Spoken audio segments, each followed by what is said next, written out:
আসসালামু আলাইকুম সবাইকে। আজকে আমরা এসএসসি হিসাব বিজ্ঞান দ্বিতীয় পত্র থেকে যৌথ মূলধনী কারবারের আর্থিক বিবরণী কিভাবে প্রস্তুত করতে হয় এটির বেসিক আলোচনা করব। আজকের ক্লাসটি খুবই গুরুত্বপূর্ণ। যারা আমরা বেসিকে দুর্বল, আমরা জানি না আসলে কিভাবে যৌথ মূলধনী কারবারের আর্থিক বিবরণী প্রস্তুত করতে হয়, ইনশাআল্লাহ তোমরা যদি ক্লাসটা করো তোমাদের একটু হলেও আর্থিক বিবরণী সম্পর্কে নলেজটা ফুলফিল হবে। চলো আমরা কথা না বাড়িয়ে ক্লাসটি শুরু করি।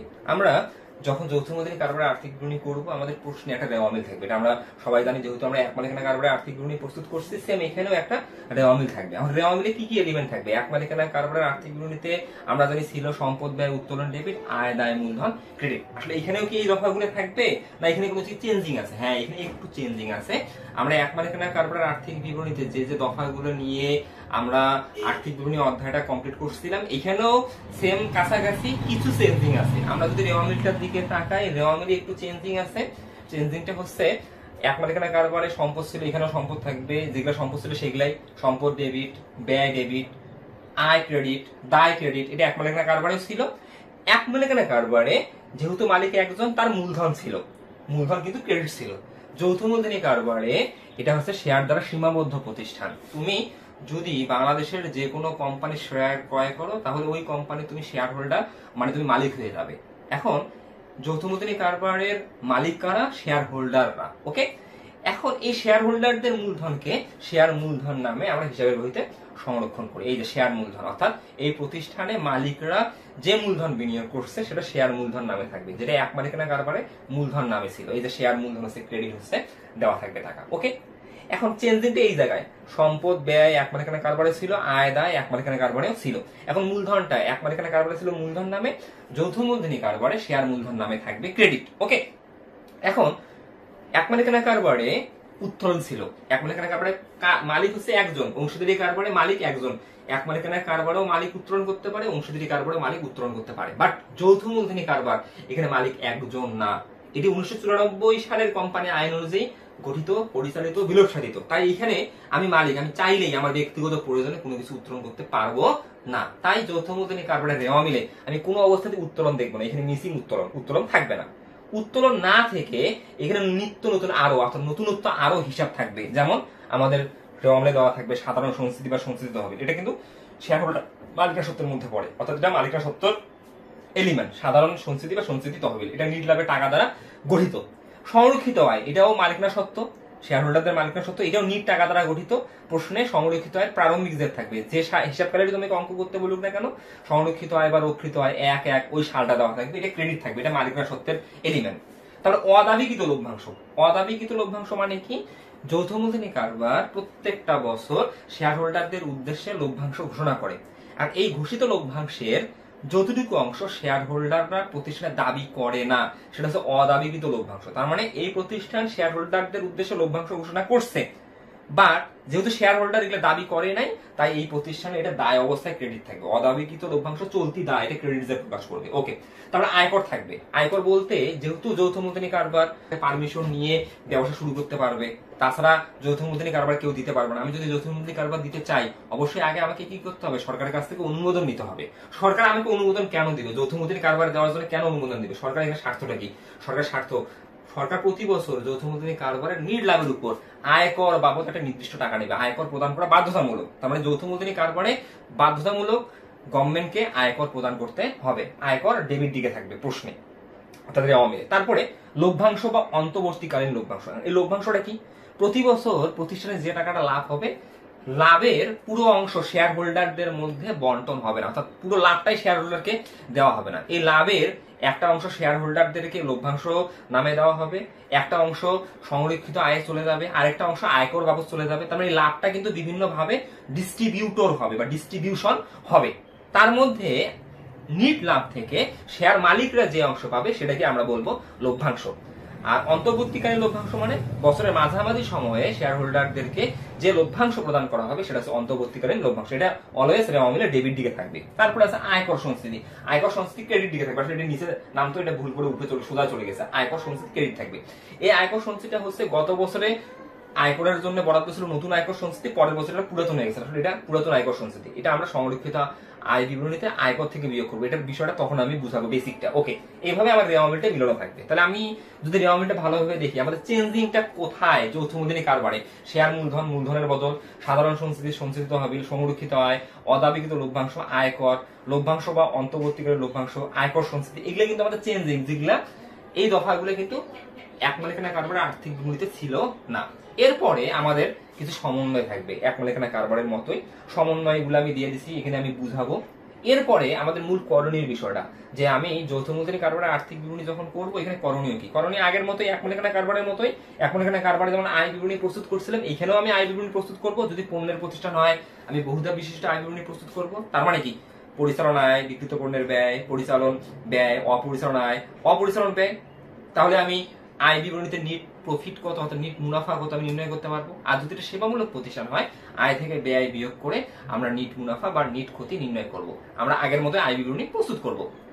আমরা এক মালিকানা কারবারের আর্থিক বিবরণী অধ্যায়ে কি করছিলাম? মালিকানা সত্ত্ব বিবরণী করছিলাম। মালিকানা সত্ত্ব মানে কি? আমার যে প্রতিষ্ঠানের মোট সম্পদ আছে, এই সম্পদের মধ্যে আমি মালিক, আমার অংশ কত, এটা নির্ণয়ের জন্য কিন্তু আমরা মালিকানা সত্ত্ব বিবরণী প্রস্তুত করেছিলাম। কিন্তু যৌথ মূলধনী কারবারের আর্থিক বিবরণীতে আমরা আর মালিকানা সত্ত্ব বিবরণী প্রস্তুত করব না, আমরা সংরক্ষিত বা রক্ষিত আয় বিবরণী প্রস্তুত করব। এটা আমি বুঝাবো। আজকের ক্লাসের মূল বিষয়টাই হচ্ছে আমরা কিভাবে সংরক্ষিত বা রক্ষিত আয় বিবরণী প্রস্তুত করব, এবং এটা এক্স্যাক্টলি জিনিসটা কি এটা আমরা বোঝার চেষ্টা করবো। আজকের ক্লাসের মূল বিষয়টা কিন্তু এটাই। আমি একটু জাস্ট তোমাকে ধাপগুলো বলতেছি যে আমি কি থেকে কি করব। আমরা আয় বিবরণী করার পর আমরা এটা করব, দেন আমরা আর্থিক অবস্থার বিবরণী প্রস্তুত করবো। কারণ আর্থিক অবস্থার বিবরণী বলতে এক মালিকানা কারবার হলে আমরা বলি এ সমান এল প্লাস ও ই, তার মানে অ্যাসেট সমান লাইবিলিটিস প্লাস ওনার সিকিউরিটি। এটা এক মালিকানা কারবার জন্য, এটাকে কিন্তু আমরা আর্থিক বিবরণী মানে ব্যালেন্স শিট বলি, আর্থিক বিবরণী বা ব্যালেন্স শিট বলি। ওকে, আর্থিক অবস্থার বিবরণী বা ব্যালেন্স শিট, আর্থিক বিবরণী, আর্থিক অবস্থার বিবরণী বা ব্যালেন্স শিট বলি। এখন যখন এটা যৌথ মূলধনী কারবার, তখন এই জিনিসটাই একটু চেঞ্জ হয়ে যাবে, এটা হয়ে যাবে এ সমান এল প্লাস এসি। তার মানে যখন এক মালিকানা কারবার তখন ওনার সিকিউরিটি, আর যখন যৌথ মূলধনী কারবার তখন এসি মানে স্টক হোল্ডার ইকুইটি। কারণ যৌথ মূলধনী কারবারের মালিক কারা? শেয়ার হোল্ডাররা। শেয়ার হোল্ডারদের সত্ত্বকে আসলে এসি বলা হয়, স্টক হোল্ডার ইকুইটি, শেয়ার হোল্ডারদের সত্ত্ব বা শেয়ার মালিকদের সত্ত্ব। তাহলে এখানে আমরা কি বাংলায় কনভার্ট করতে পারি যে সম্পদ সমান দায় যোগ শেয়ার হোল্ডারদের মালিকানা সত্ত্ব। এটাকে আমরা বলি আর্থিক অবস্থার বিবরণী, আর কোনো কিছুই না। তাহলে এখানে আমাদের চেঞ্জিংটা কোথায়? চেঞ্জিংটা হচ্ছে দুইয়ে, সংরক্ষিত বা রক্ষিত আয় বিবরণী। তাহলে আমরা এখানে এই সিদ্ধান্তে উপনীত হতে পারি, আমরা যে এক মালিকানা কারবারের আয় বিবরণী প্রস্তুত করছি যৌথ মূলধনী কারবারের আয় বিবরণীতে, তার 80% কিন্তু আমরা জেনে এসেছি। তার মানে আমাদের অলরেডি এটা কিন্তু জানা হয়ে গেছে। 80% আমার ম্যাথ কিন্তু এখানে শেষ হওয়া আছে। কারণ আমরা যদি এক মালিকানা কারবারের আর্থিক বিবরণীটা সুন্দরভাবে করে আসি, তাহলে এখানে আমার 80% অঙ্ক কিন্তু হয়ে গেছে। 20% এখানে নতুনত্ব।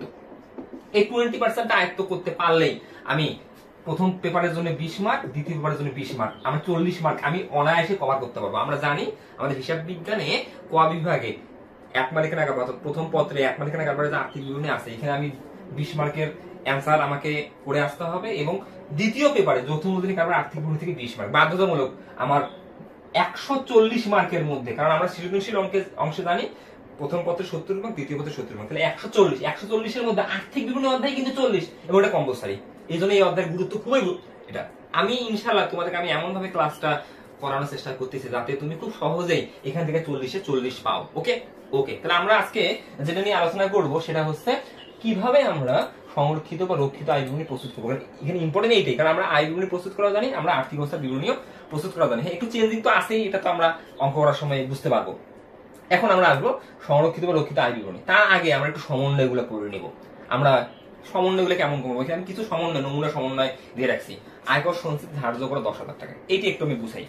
আমরা যখন আয় বিবরণী প্রস্তুত করব, আয় বিবরণী প্রস্তুত করার সময় আয় বিবরণী বলতে আমরা কিন্তু আর্থিক ফলাফল তথা নিট মুনাফা বা নিট ক্ষতি নির্ণয় করি। তাহলে আমরা যখন আয় বিবরণী প্রস্তুত করি, একটু চিন্তা করো, তুমি যখন এক মালিকানা কারবারের আর্থিক বিবরণী করছিলা, তখন আয় বিবরণীতে তুমি নিট মুনাফা বের করছিলা। ধরো নিট আয় যেটা বা মুনাফা বা লাভ যেটাই বলি না কেন, ধরো আমার একটা অঙ্ক করে বের হচ্ছে 20,000 টাকা। এই 20,000 টাকাকেই আমি কিন্তু লিখে অঙ্কটা ক্লোজ করে দিতাম, এটাই আমাদের কাঙ্ক্ষিত ফলাফল। কিন্তু যখন যৌথ মূলধনী কারবার, আমার যত টাকা নিট লাভ বের হবে, এই টাকার উপর আমাকে কর প্রদান করতে হবে, আয় কর প্রদান করতে হবে। তাহলে যৌথ মূলধনী কারবারে আমি যে নিট লাভটা বের করব, এটাকে বলবো আমি কর পূর্ব নিট লাভ, কর পূর্ব লাভ। এখন এই কর পূর্ব নিট লাভ যেটা বের হবে, সেখান থেকে আমাদের সমন্বয়ে বলবে যে তার উপর আয়কর সঞ্চিতি এত % নির্ণয় করো বা এত টাকা ধার্য করো। এই যেমন বলা আছে 1 নম্বর সমন্বয়, আয়কর সঞ্চিতি ধার্য করো 10,000 টাকা। তাহলে আমি কর পূর্ব অর্থাৎ সরকারকে কর দেওয়ার পূর্বে আমরা একটা নিট লাভ পাবো, এখান থেকে বিয়োগ করব মাইনাস নতুন আয়কর সঞ্চিতি। এটা নতুন আয়কর সঞ্চিতি সমন্বয় যেটা থাকে, এটা কিন্তু আসলে নিট লাভের উপর একটা বরাদ্দ রাখা যে আমি এই বছরে কত টাকা কর প্রদান করব।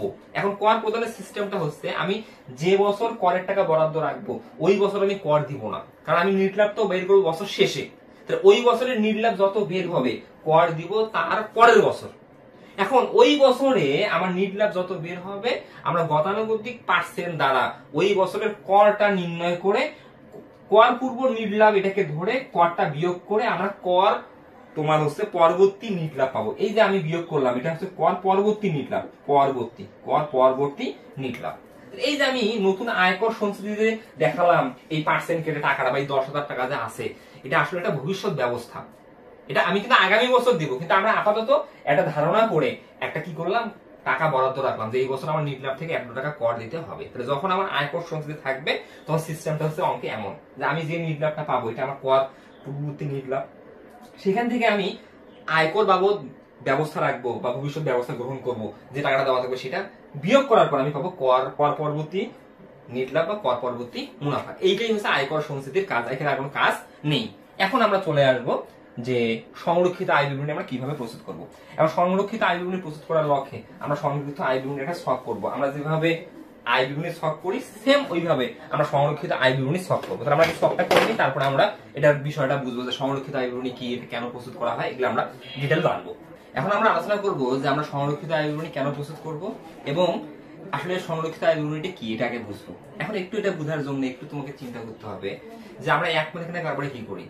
এক মালিকানা কারবারে আমি মালিক, আমি একটা বাজারে দোকান শুরু করলাম। আমি কেন ব্যবসা শুরু করলাম? জীবিকা আয় করার উদ্দেশ্যে, কারণ ব্যবসা করার মুখ্য উদ্দেশ্য হচ্ছে মুনাফা অর্জন। তাহলে আমি মুনাফা অর্জন করার উদ্দেশ্যে বাজারে একটা দোকান শুরু করলাম। দোকান শুরু করে আমি ব্যবসা করতেছি। আমি একটা নির্দিষ্ট হিসাবকাল ধরে একটা নির্দিষ্ট সময় পর পর কত টাকা লাভ হচ্ছে বা কত টাকা ক্ষতি হচ্ছে এটা নির্ণয় করি। ধরো আমার একটা এক মালিকানা কারবার আছে, আমি 2023 সালে ডিসেম্বর 31 তারিখে আয় বিবরণী প্রস্তুত করার মাধ্যমে দেখতে পারলাম আমার প্রতিষ্ঠানে লাভ হয়েছে 2,30,000 টাকা।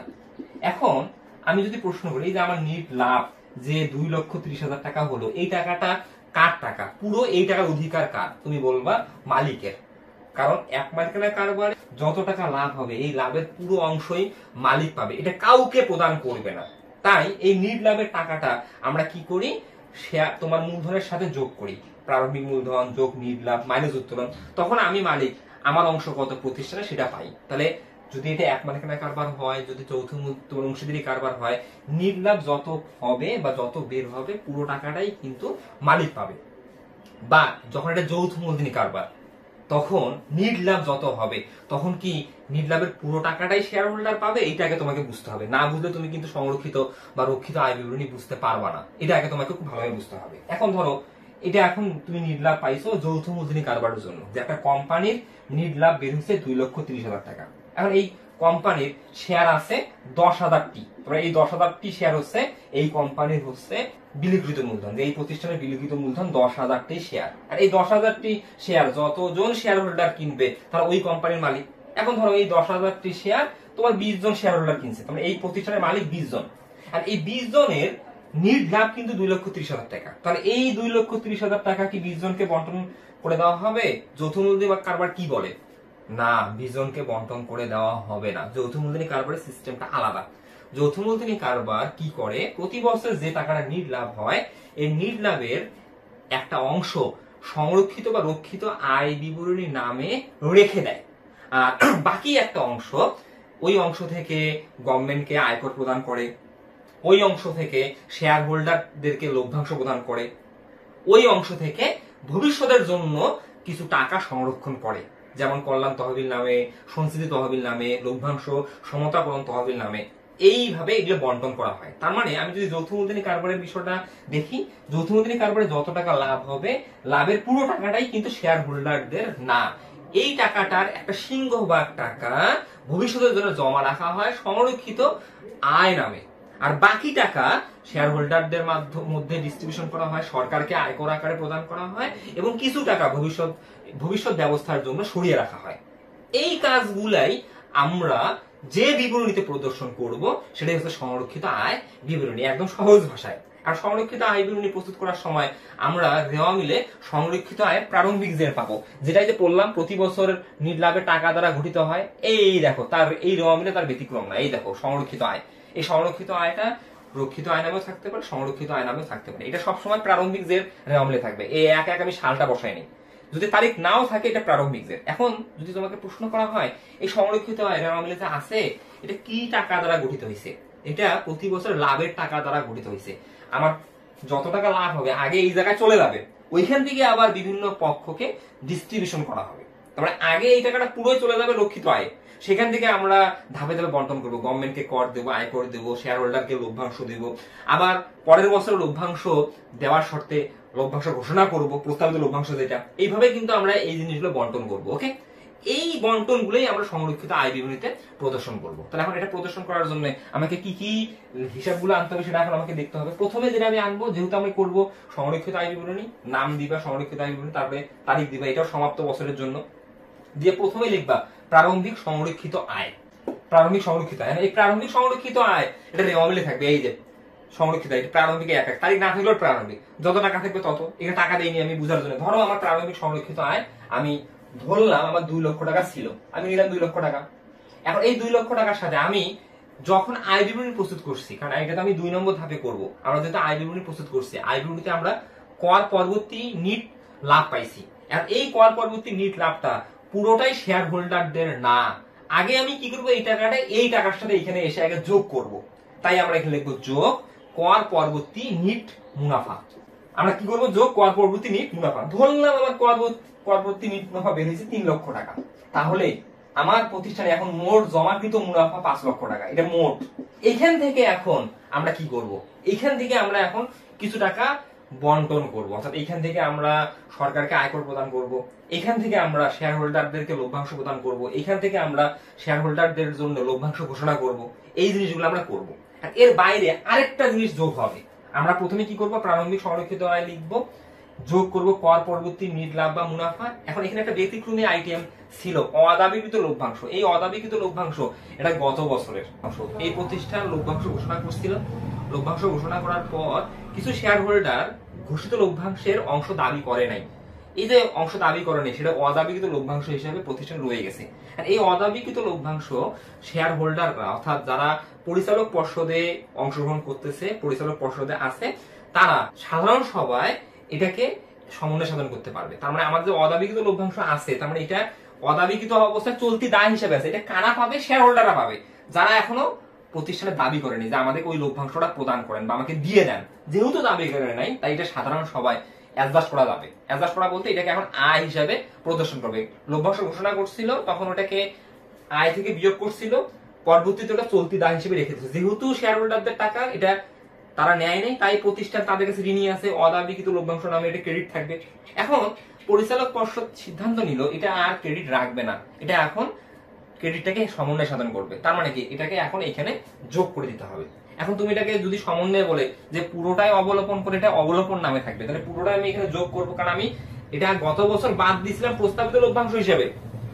এই অংশটা আর শেয়ার হোল্ডার দাবি করতেছে না, তাহলে আমার বিয়োগ করা ভুল ছিল। তাহলে এখন আমি আবার রিস্টোর করবো, যেহেতু ভুল করে বাদ দিয়েছিলাম, আমি জমা কমিয়েছিলাম, এখন যেহেতু কেউ দাবি করতেছে না, তাহলে আমি এখন জমা বাড়াবো। এখন জমা কতটুকু বাড়াবো এটা সমন্বয় বলা থাকবে। এখানে অদাবিকৃত লভ্যাংশ কিন্তু নাই। ধরো এখানে 50,000 টাকা আছে, ধরে নাও।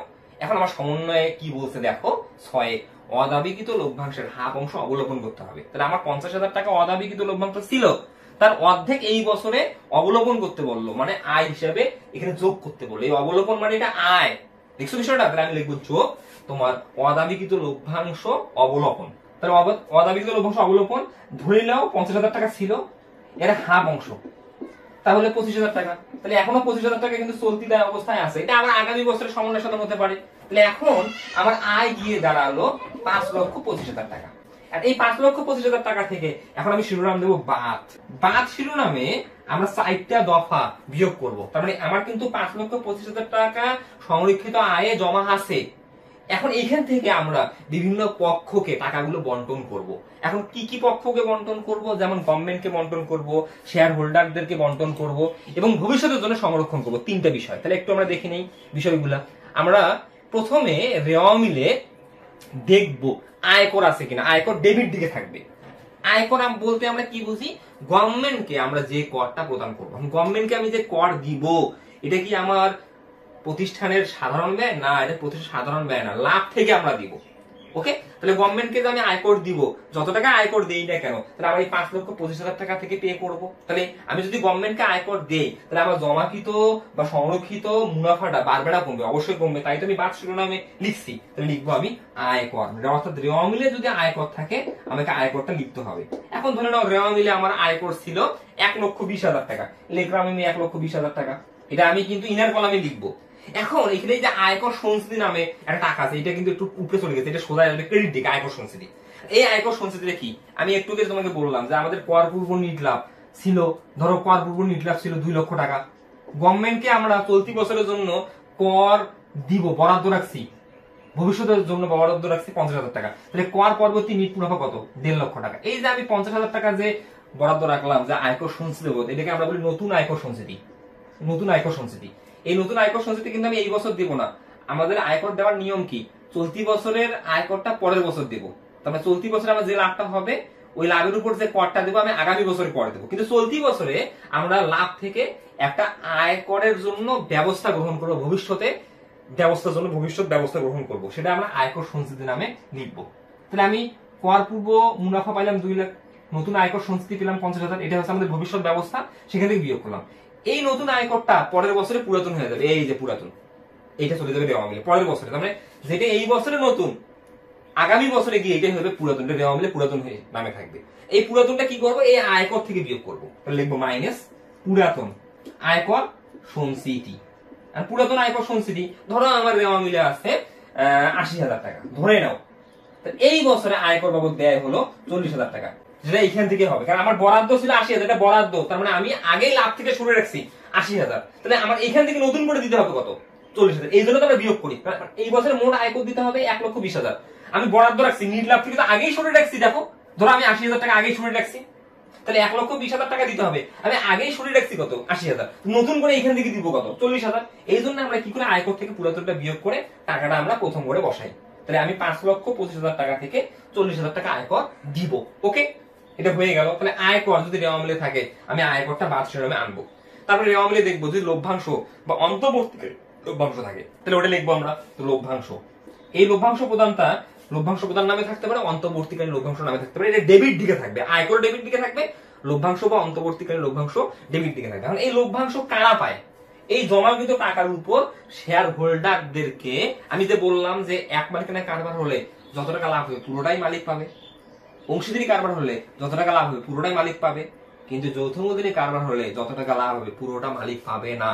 পরিচালক পর্ষদরা সিদ্ধান্ত গ্রহণ সাপেক্ষে লাভের একটা অংশ শেয়ার হোল্ডারদেরকে লভ্যাংশ নামে পরিশোধ করবে। সেই লভ্যাংশ রয়েছে এটা, লাভের অংশ। দেখছো বিষয়টা? পুরো লাভটা কিন্তু শেয়ার হোল্ডারদের মধ্যে বন্টন হচ্ছে না, লাভের পুরো টাকাটা কিন্তু এখানে কি জমা হয়েছে।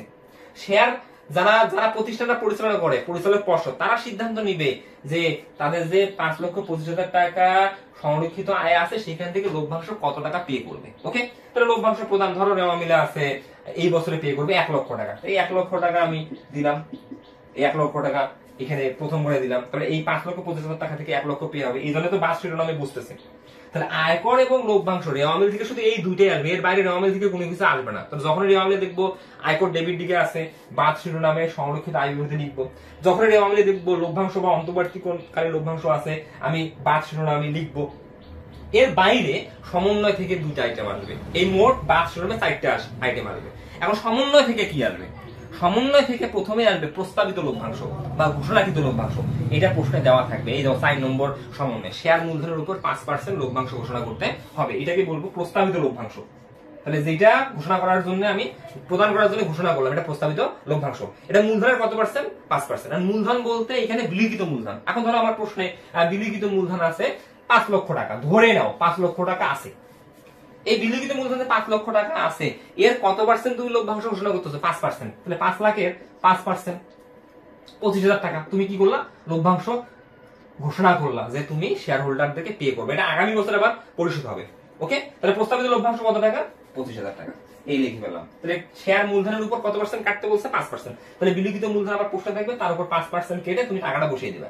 আবার অনেক অঙ্কে দেখবা যে প্রস্তাবিত লভ্যাংশ একটা টাকাই দেওয়া থাকবে যে এত টাকা ঘোষণা করো, তখন তুমি ওই টাকাটা বসিয়ে দিবা। আর প্রস্তাবিত লভ্যাংশ যে কথা, ঘোষণাকৃত লভ্যাংশ একই কথা। এটা 3 নম্বর আইটেম হিসেবে আসলো। 4 নম্বর আইটেম হিসেবে খুব সহজে মাথায় রাখবা যে সমন্বয়ের নতুন আয়কর সঞ্চিতি, সমন্বয়ের নতুন অনাদি পাওনা সঞ্চিতি ব্যতীত সকল সঞ্চিতি বা তহবিল আমি বাদ শিরোনামে বসাবো। একটু তুমি ভালোভাবে এখানে দেখো, আমি যে কথাটা বললাম টেকনিক্যালি আমি বললাম সমন্বয়ের নতুন আয়কর সঞ্চিতি, এই যে 1 নম্বর সমন্বয় আয়কর সঞ্চিতি, কারণ এটা আমার আয় বিবরণীতে লিখতে হয়। আরেকটা বললাম আমি সমন্বয়ের নতুন অনাদি পাওনা সঞ্চিতি, এই যে অনাদি পাওনা সঞ্চিতি, এটা আয় বিবরণীতে লিখতে হয়। ওকে, এই দুইটা ব্যতীত অন্যান্য যে কোনো তহবিল বা যে কোনো সঞ্চিতি আমরা এখানে বসাবো। তাহলে আমরা যদি দেখি একে একে, এই যে 2 নম্বর সমন্বয়, সঞ্চিতি তহবিলে 5,000 টাকা স্থানান্তর করতে হবে। তাহলে সঞ্চিতি তহবিলে 5,000 টাকা স্থানান্তর করবে। এই সঞ্চিতি তহবিল মানে কি, এই দেখো এখানে সঞ্চিতি তহবিল আছে, এই যে সঞ্চিতি তহবিল, সাধারণ সঞ্চিতি বা সঞ্চিতি তহবিল। এই সাধারণ সঞ্চিতি বা সঞ্চিতি তহবিল মানে কি, যে ভবিষ্যতে আকস্মিক ক্ষতির হাত থেকে রক্ষা পাওয়ার জন্য প্রতিষ্ঠান একটা ফান্ড ক্রিয়েট করে, যাতে ভবিষ্যতে আকস্মিকভাবে যদি কারবার কখনো ক্ষতিগ্রস্ত হয় বা ক্ষতির সম্মুখীন হয়, তখন ওই ফান্ডটা রিকভার করতে পারে। এই যে সঞ্চিতি বা সঞ্চিত তহবিল যে তৈরি করতেছে, এটা কোন টাকা দ্বারা তৈরি করবে, এই জমাকৃত টাকা দ্বারা, লাভের অংশ দ্বারা। তাহলে এই প্রতিষ্ঠানে 5,25,000 টাকা আছে, এখান থেকে কিন্তু এই বরাদ্দ গুলা হবে। তাহলে এই 5,25,000 টাকা থেকে বরাদ্দ করতেছে সঞ্চিতি তহবিলে, তুমি কত টাকা স্থানান্তর করবা, 5,000 টাকা। এটার নাম হবে নতুন সঞ্চিতি তহবিল বা সঞ্চিতি তহবিলে স্থানান্তর, নতুন সঞ্চিতি তহবিল বা সঞ্চিতি তহবিলে স্থানান্তর। নতুন সঞ্চিতি তহবিল বা সঞ্চিতি তহবিল স্থানান্তর, যেটা লেখো না কেন, এই 5,000 টাকা লিখলাম, এটা বোঝার জন্য এটা কাল্পনিক টাকা। ওকে, এরপরে আমি বললাম 3 নম্বর সমন্বয় নিবে, কারণ দুইটা সঞ্চিতি বা তহবিল নিবে না। তারপরে কি আছে একটু দেখি আমরা, 4 তো হয়ে গেল, প্রস্তাবিত লভ্যাংশ বা ঘোষণাকৃত লভ্যাংশ। এইবার 5,000 কর্মচারী কল্যাণ তহবিলে 15,000 টাকা স্থানান্তর করতে হবে। তোমার প্রতিষ্ঠানে যে কর্মচারী আছে তাদের জীবনযাত্রার মান উন্নয়নের জন্য, তাদের জন্য তুমি একটা কল্যাণ তহবিল তৈরি করবা। এই কল্যাণ তহবিলে টাকাটা তুমি কিন্তু তোমার লাভের অংশ থেকে স্থানান্তর করে জমা করবা। তাহলে তুমি কল্যাণ তহবিলে কত টাকা স্থানান্তর করতেছো, এই যে 5,25,000 টাকা থেকে 15,000 টাকা। তাহলে এই যে 5,25,000 টাকা থেকে যে 15,000 টাকা স্থানান্তর করতেছো, তাহলে অবশ্যই তোমার জমাকৃত টাকা তো কমবে, এবং এটা তো হচ্ছে তোমার ভবিষ্যৎ ব্যবস্থা, তাই না? তাই তুমি লিখবা কল্যাণ তহবিলে স্থানান্তর, কল্যাণ তহবিলে স্থানান্তর বা কল্যাণ তহবিল। কল্যাণ তহবিলে কত টাকা স্থানান্তর, 15,000 টাকা। এর বাইরেও কি থাকতে পারে, থাকতে পারে লভ্যাংশ সমতাকরণ তহবিল। তাহলে মূল পয়েন্টটা কি, আমরা ভবিষ্যতের জন্য নিজ লাভের টাকা থেকে যদি টাকা সরিয়ে রেখে কোনো আমরা ফান্ড বা তহবিল তৈরি করি, তাহলে ওইটা আমরা বাদ শিরোনামে আনবো। তাহলে আমরা বাদ শিরোনামে ইন টোটাল 4টা আইটেম আনবো। 4টা আইটেমের মধ্যে আমি প্রথম 2টা আনবো রেওয়ামিল থেকে, এটা অলওয়েজ রেওয়ামিল থেকে আসবে, এটা কখনোই চেঞ্জ হবে না। এটা হচ্ছে আয়কর রেওয়ামিলের ডেবিট দিকের, আর এটা হচ্ছে লভ্যাংশ বা অন্তর্বর্তীকালীন লভ্যাংশ ডেবিট দিকের। এটা অবশ্যই ডেবিট দিকে হতে হবে, অন্যথায় হবে না। তাহলে আমি আয়কর এবং লভ্যাংশ আনবো রেওয়ামিল থেকে, এবং বাকি 2টা আনবো সমন্বয় থেকে।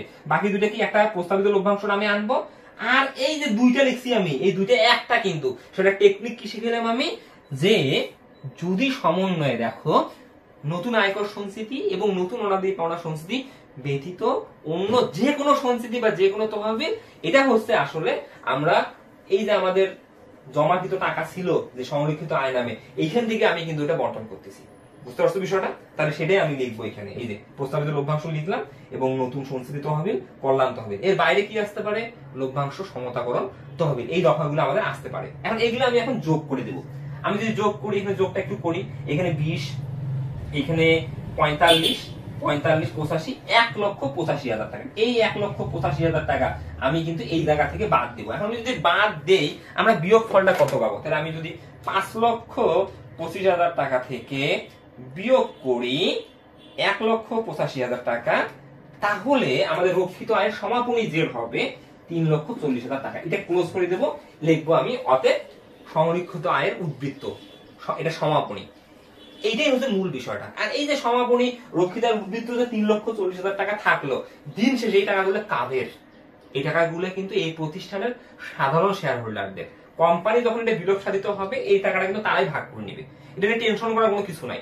দিন শেষে এই টাকাটা কিন্তু মালিকদেরই, কিন্তু এই টাকাটা প্রতিষ্ঠানে রাখবে। কেন রাখবে? কারণ যৌথ মূলধনী কারবারে যখন নগদ টাকার ঘাটতি হবে, তারল্য ঘাটতি হবে, তখন আমি মালিক, আমি কিন্তু অতিরিক্ত মূলধন বিনিয়োগ করব না। কারণ আমি যৌথ মূলধনী কারবারের মালিক কেন? শুধু শেয়ার করে করছি তাই। কিন্তু এক মালিকানা কারবার যদি অংশীদারি কারবার হতো, কারবারে যদি নগদ টাকার প্রয়োজন হয়, আমি মালিক, আমি তো ম্যানেজ করে দেবো। অংশীদারি কারবারে আমরা অংশীদার, আমরা তো ম্যানেজ করে দেবো। বাট যৌথ মূলধনী কারবারে যদি নগদ টাকার প্রয়োজন হয়, তুমি মালিক, তুমি কিন্তু দিবা না। কেন দিবা না? কারণ এখানে যৌথ মূলধনী কারবারে মালিক শুধুমাত্র টাকা পরিশোধ করবে শেয়ার ক্রয়ের মাধ্যমে, তাছাড়া কখনোই মূলধন বাবদ টাকা দিবে না। এখানে অতিরিক্ত মূলধন বলতে কিছু নেই, উত্তোলন বলতে কিছু নেই। তাহলে যৌথ মূলধনী কারবার এই তারল্য ঘাটতিটা কোথা থেকে ফিল আপ করবে? তারল্য ঘাটতি ফিল আপ করার একটা উৎস হচ্ছে তোমার সংরক্ষিত আয় বা রক্ষিত আয়। এইভাবে আমি কিন্তু সংরক্ষিত আয় বা রক্ষিত আয় নামে একটা ফান্ড তৈরি করে রাখি দেবো কারবারে। এটা হচ্ছে কারবারের কিন্তু একটা গুরুত্বপূর্ণ টাকা। দেখছো বিষয়টা? এই জন্য আসলে আমরা মূলত রক্ষিত বা সংরক্ষিত আয়টা প্রস্তুত করে থাকি, যে আসলে দিন শেষে প্রতিষ্ঠানে জমাকৃত টাকা কত আছে এটা জানতে হবে আমাকে। তো এইটাই আমার কিন্তু ব্যতিক্রম এখানে। ওকে, এর বাইরে ব্যতিক্রম কি? আয় বিবৃতি আমি একটা ব্যতিক্রম দেখালাম, যে আমি যখন এক মালিকানা কারবারে আয় বিবরণী বের করছিলাম, আমরা সবসময় শুধু নিট লাভ বের করছিলাম। কিন্তু এখানে আমরা কি করব? কর পূর্ব নিট লাভ বের করব। ওই কর পূর্ব নিট লাভ থেকে আমাদের সমন্বয়ে যে আয়করটা থাকবে, এই আয়করটা হচ্ছে 10,000 টাকা আছে, এটা নতুন আয়কর সঞ্চিতি। এই নতুন আয়কর সঞ্চিতিটা বাদ দেবো। এটা কিন্তু আমি 10,000 টাকা কর প্রদান করার শর্তে ভবিষ্যৎ ব্যবস্থা রাখলাম, মানে নিট লাভ থেকে সরিয়ে রাখলাম, যে আউট, এটা আমি পরের বছর কর দেবো। কিন্তু আসলে 10,000 টাকায় যে কর দেবে এমন না, এটা আমি গতানুগতিক পার্সেন্ট কেটে বা গতানুগতিক নিয়ম অনুযায়ী কিন্তু 10,000 টাকা বাদ দিছি। কিন্তু বাস্তবে কত টাকা কর দিব সেটা আগামী বছর গিয়ে আমি দেবো, এখন না। তাহলে ভবিষ্যতের জন্য ব্যবস্থা রাখলাম। ওকে, এটা হচ্ছে আমাদের চেঞ্জিং। তাহলে আমি দেখবো কর পূর্ব নিট লাভ বাদ নতুন আয়কর সঞ্চিতি বিয়োগ করলে আমি করবো কর পরবর্তী নিট লাভ। এটা চেঞ্জিং। তারপরে তো আমরা একটা চেঞ্জিং, পুরো চেঞ্জিংটা পেয়ে গেলাম। সংরক্ষিত আয় বিবরণী কিভাবে প্রস্তুত করলাম, কেন প্রস্তুত করতেছি এটা তো বুঝলাম আমরা। তারপরে আমরা আর্থিক অবস্থার বিবরণী আসবো। আর্থিক অবস্থার বিবরণীতে আমাদের কিন্তু বেশি চেঞ্জিং নাই। চেঞ্জিং এর মধ্যে যেটা আমার আছে, আমরা যখন এক মালিকানা কারবারে আর্থিক বিবরণী করছি, এক মালিকানা কারবারে আর্থিক বিবরণীতে আমরা এ সমান এল প্লাস ওই করছি। আর আমরা যখন যৌথ মূলধনী কারবারে আর্থিক বিবরণী করব, তখন আমরা এ সমান এল প্লাস এসি করব। এখন যখন এল করব, এল মানে তো লাইবিলিটিস, এই লাইবিলিটিসে আমরা চলতি দায়ের সাথে ভবিষ্যৎ ব্যবস্থা নামে একটা কথা লিখবো। চলতি দায় ও ভবিষ্যৎ ব্যবস্থা, এটা কিন্তু খুবই গুরুত্বপূর্ণ। চলতি দায় ও ভবিষ্যৎ ব্যবস্থা, এই ভবিষ্যৎ ব্যবস্থা এর মধ্যে আমার কি কি এলিমেন্ট আসবে? এখন চলতি দায় ও ভবিষ্যৎ ব্যবস্থা, চলতি দায় কিন্তু আমরা নরমালি 5টা জানি। এক মালিকানা কারবারে যে 5টা ছিল, এখানেও সেই 5টাই থাকবে। সেটা কি?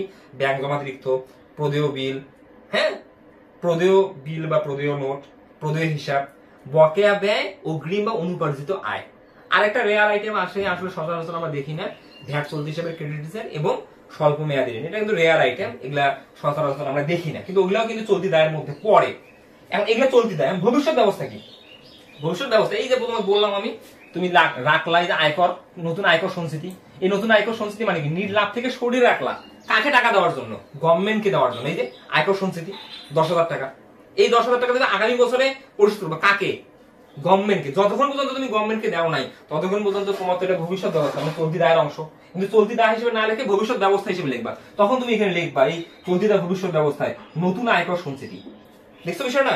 তারপরে তুমি লিখবা প্রস্তাবিত লভ্যাংশ। এই দেখো তোমার সাইট শেয়ার মূলধনের উপর 5% লভ্যাংশ ঘোষণা করতে হবে। তুমি লভ্যাংশ ঘোষণা করছো, এখন তো দেওয়া নাই। যখন তুমি দিবে তখন পরিশোধিত লভ্যাংশ। তুমি কি দিছো? তুমি যা শেয়ার হোল্ডারদেরকে লভ্যাংশ ঘোষণা করছো যে এত টাকা লভ্যাংশ দেওয়া হবে, যেহেতু তুমি এখনো দেওয়া নাই, তোমার একটা ভবিষ্যৎ ব্যবস্থা। এটা দেখবে তুমি প্রস্তাবিত লভ্যাংশ, চলতি দায় ভবিষ্যৎ ব্যবস্থায় প্রস্তাবিত লভ্যাংশ। তারপরে এটা চলতি দায়, প্রস্তাবিত লভ্যাংশ। দেখছো বিষয়টা? ভবিষ্যৎ ব্যবস্থা এসে চলে গেল। তারপরে আরেকটা আছে কল্যাণ তহবিল। দেখো তো, কর্মচারী কল্যাণ তহবিল 15,000 টাকা। এই কল্যাণ তহবিল কি মালিকের সত্ত্বের টাকা? এটা মালিকের সত্ত্বের টাকা তো না। কারণ কল্যাণ তহবিল মানে কর্মচারী কল্যাণের জন্য তুমি তহবিল গঠন করতেছো, এটা তো তুমি মালিকের সত্ত্বে দেখাতে পারবা না।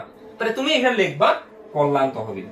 এইগুলা হচ্ছে আমাদের ভবিষ্যৎ ব্যবস্থা। এগুলো খুবই গুরুত্বপূর্ণ। এগুলা কিন্তু আমাদের এক মালিকানা কারবারে আর্থিক বিবরণীতে ছিল না। তাহলে চলতি দায় তো ছিল, তার সাথে ভবিষ্যৎ ব্যবস্থা, এই জিনিসগুলো আমাদের অ্যাড হচ্ছে। বিশেষ করে এই 3টা আইটেম, নতুন আয়কর সঞ্চিতি, প্রস্তাবিত লভ্যাংশ, কল্যাণ তহবিল। ওকে, এখন আমরা তো যৌথ মূলধনী কারবারের আর্থিক অবস্থার বিবরণী বলতে এ সমান এল প্লাস এসি পাচ্ছি। এসি মানে কি? Stock holder equity. আর স্টক হোল্ডার ইকুইটির মধ্যে কি কি থাকবে এটা একটু আমাকে দেখতে হবে। এসি এর মধ্যে কি কি থাকবে? এসই, এটা খুবই গুরুত্বপূর্ণ। এসি মানে কি? শেয়ার হোল্ডারদের মালিকানা সত্ত্ব। আমি এটা সংক্ষেপে এসি দেখলাম, স্টক হোল্ডার ইকুইটি, শেয়ার হোল্ডারদের মালিকানা সত্ত্ব। আর শেয়ার হোল্ডারদের মালিকানা সত্ত্বের মধ্যে প্রথমে যে আইটেমটা আমি আনবো সেটা হচ্ছে বিলিখিত মূলধন অর্থাৎ শেয়ার মূলধন। আমাদের প্রশ্নে যেটা রেওয়া মিলে শেয়ার মূলধন থাকে, এটা কিন্তু আসলে অনুমোদিত মূলধন থাকে না, এটা থাকে বিলিখিত মূলধন। বিলিখিত মূলধন, ওকে, এটা অনুমোদিত মূলধন না, এটা বিলিখিত মূলধন। তাহলে শেয়ার মূলধন আমি আনবো প্রথমেই। দুইয়ে আনবো সমাপনী রক্ষিত আয়। রক্ষিত আয় যেটা আমি কিন্তু ছকে করলাম, এটা রক্ষিত আয় উদ্বৃত্ত থেকে করলাম, সমাপনী সংরক্ষিত আয় বা রক্ষিত আয়। তিনি আমি আনবো সঞ্চিত তহবিল। এই সঞ্চিত তহবিল মানে কি? লাভের টাকা থেকে আমি গঠন করছি সঞ্চিত তহবিল বা সাধারণ সঞ্চিতি। চারে আমি আনবো শেয়ার অধিহার, অর্থাৎ আমি যদি অধিহারে শেয়ার বিক্রি করি, ধরো আমি 100 টাকা শেয়ার এই প্রতিষ্ঠানে 120 টাকা ধরে বিক্রি করছি, তাহলে 100 টাকা শেয়ার তুমি যখন 120 টাকা বিক্রি করছো, তোমার মূলধনী লাভ কত? 20 টাকা। এই 20 টাকাতে তুমি শেয়ার হোল্ডারদেরকে নিছো, ফেরত শর্তে দিছো না, তুমি তাকে তো কন্ডিশনে দিছো আমি 100 টাকা শেয়ার 120 টাকা বিক্রি করবো, আপনারা যদি নেন নিবেন, না হয় নাই। তো তুমি 100 টাকার শেয়ার 120 টাকা বিক্রি করলা, প্রতি শেয়ার বিক্রয়ে তোমার অপৌনঃপুনিক লাভ কত? 20 টাকা। এটা পৌনঃপুনিক লাভ না অপৌনঃপুনিক? অপৌনঃপুনিক, মানে এটা নিয়মিত আয় না, তাই তো এটা হচ্ছে আমাদের মালিকানা সত্ত্বের মধ্যে পড়ে। এটা আমাদের মুনাফা জাতীয় আয় না, এটা মূলধন জাতীয় আয়। মূলধন জাতীয় আয় মানে এটা টাকা কার? মালিকদের। তাই তো শেয়ার অধিহার এটা স্টক হোল্ডার ইকুইটির অংশ, অর্থাৎ শেয়ার হোল্ডারদের মালিকানা সত্ত্বের অংশ, তাই লিখবো শেয়ার অধিহার। এগুলো খুবই গুরুত্বপূর্ণ বিষয়, শেয়ার অধিহার। এগুলো বুঝলে অনেক ইজি, বুঝলে কিন্তু অনেক ইজি, না বুঝলে অনেক জটিল। ওকে ওকে এরপরে আমি আনবো লভ্যাংশ সমতাকরণ তহবিল। লভ্যাংশ সমতাকরণ তহবিল। এই আইটেম গুলাই মূলত এসই অর্থাৎ শেয়ার হোল্ডারদের মালিকানা সত্ত্ব। এখানে আর কিন্তু চেঞ্জিং নাই। তাহলে ইনশাআল্লাহ তোমরা যদি এই ক্লাসটা মনোযোগ দিয়ে দেখো, তাহলে তুমি কিন্তু একটা সামারি পেয়ে যাবা যে আমরা যৌথ মূলধনী কারবারের আর্থিক বিবরণী কিভাবে প্রস্তুত করবো। আর এক মালিকানা কারবারের ক্লাসগুলো তো আমি করাইছি, ইনশাআল্লাহ তোমরা যদি ওই ক্লাসগুলো দেখে থাকো, সিস্টেমটা তোমার জানা আছে। এখানে ওই বিষয়গুলো বললাম না যে রেওয়ামিলের কাছে একবার, সমন্বয়ের কাছে দুইবার, ততোধিকবার। এটা তো আমরা জানি যে রেওয়ামিলের যে দফাগুলো আছে এগুলো একবার কাজ, এগুলা যে যেখানে যাওয়া সেখানে যাবে। যে আর আয় এটা আয় বিবরণী দফা, সম্পদ দায় এটা আর্থিক অবস্থার বিবরণী দফা। এখানে নতুনত্ব যে বিষয়গুলো আছে সেটা তুমি পাইলা যে নতুনত্ব বিষয়গুলো কেন, যেহেতু এখানে সংরক্ষিত বা রক্ষিত আয় বিবরণী প্রস্তুত করতে হবে, বা সংরক্ষিত বা রক্ষিত আয় বিবরণীর এলিমেন্ট গুলো কি কি, এবং তার সাথে কিছু আমাদের আছে স্টক হোল্ডার ইকুইটির অংশ, তার মানে শেয়ার হোল্ডারদের মালিকানা সত্ত্বের অংশ। এই হচ্ছে মূল বিষয়টা। তাহলে অবশ্যই তোমরা ক্লাসটা মনোযোগ দিয়ে দেখবা। যদি ক্লাসটা ভালো লেগে থাকে অবশ্যই তোমাদের বন্ধুদের সাথে শেয়ার করতে ভুলবে না। আমি আগামীতে তোমাদের যৌথ মূলধনী কারবারের আর্থিক বিবরণীর যে সালে মেয়াদগুলো এসেছিল আমরা একে একে আপলোড দেওয়ার চেষ্টা করব। ততদিন পর্যন্ত তোমরা ভালো থাকবে, সুস্থ থাকবে। আল্লাহ হাফেজ, আসসালামু আলাইকুম সবাই।